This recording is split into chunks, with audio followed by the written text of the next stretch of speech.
किसी ने बड़ी कमाल की बात कही है कि ऊपर उठने में वक्त तो लगता है, फिर चाहे सूरज ही क्यों ना हो, धीरे धीरे उगता है। आरजे कार्तिक एक छोटी सी कहानी। एक बार एक राज्य में पंडित जी रहा करते थे। उनकी बुद्धिमत्ता की चर्चा दूसरे राज्यों तक थी। हर कोई उन्हें विद्वान समझता था और मानता था। एक बार इस राज्य के राजा ने उन्हें अपने दरबार में बुलाया। उनसे चर्चा शुरू हुई, बहुत सारी बातें हुई।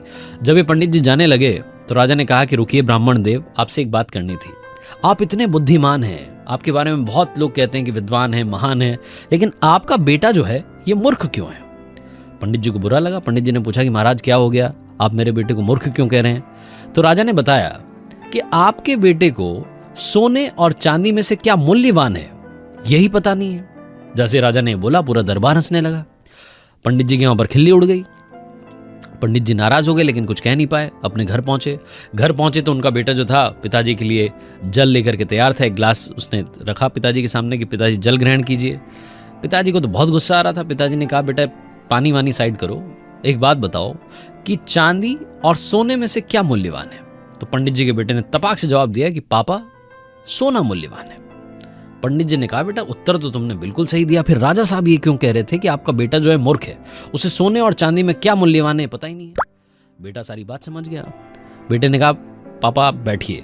पिताजी मैं आपको सिर्फ एक बात बताना चाहता हूँ कि जब रोजाना सुबह अपने स्कूल जाता हूँ ना, विद्यालय के लिए निकलता हूँ जिस रास्ते से, राजा साहब वहां पर खुले में दरबार लगाते हैं और राजा साहब वहां पर उनके दरबार में बड़े सारे लोग आते हैं, प्रतिष्ठित लोग आते हैं, मुझे भी बुलाते हैं। मैं वहाँ जा रहा होता हूँ रास्ते से और बुला करके बस एक काम कहते हैं कि बेटा मेरे एक हाथ में सोने का सिक्का है, दूसरे हाथ में चांदी का सिक्का है, तुम्हें जो ज्यादा मूल्यवान लगता है उसे उठा करके ले जाओ। मैं रोजाना वहां से चांदी का सिक्का लेकर के आ जाता हूँ। फिर लोग मेरी मजाक उड़ाते हैं, मैं तो चुपचाप घर आ जाता हूँ। तो पंडित जी ने कहा कि बेटा जब तुम्हें मालूम है कि इन दोनों में से क्या मूल्यवान है तो सोने का सिक्का उठा करके घर आ जाओ ना एक बार।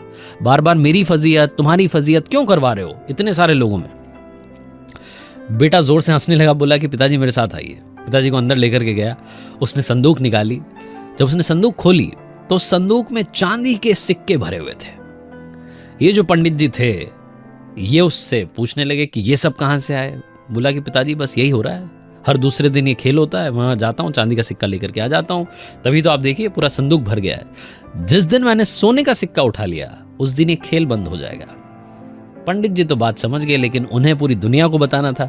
वो अपने बेटे को लेकर के गए राजा के दरबार में और राजा के दरबार में इस बेटे ने पूरी बात समझाई कि राजा साहब रोजाना मैं चांदी का सिक्का सिर्फ इसलिए उठाता हूं क्योंकि मुझे बहुत सारे सिक्के मिल गए। जिस दिन मैंने सोने का सिक्का उठा लिया आप खेल खत्म कर देंगे। राजा बड़ा खुश हुआ। राजा ने एक सोने के सिक्कों से भरी हुई संदूक मंगाई और इस पंडित जी के बेटे को सौंप दी। राजा ने कहा, तुम हो असली विद्वान। ये छोटी सी कहानी, मजेदार कहानी एक बात सिखाती है कि अपना जो सामर्थ्य है उसका दिखावा ना करें। जब वक्त आएगा तो पूरी दुनिया को मालूम चलेगा कि आप में कितनी ताकत है। और अगर आप अपनी जिंदगी में संघर्ष कर रहे हैं तो बस इंतजार कीजिए, ये संघर्ष जिस दिन खत्म होगा उस दिन आप कोहिनूर की तरह चमकेंगे। कर दिखाओ कुछ ऐसा कि दुनिया करना चाहे आपके जैसा।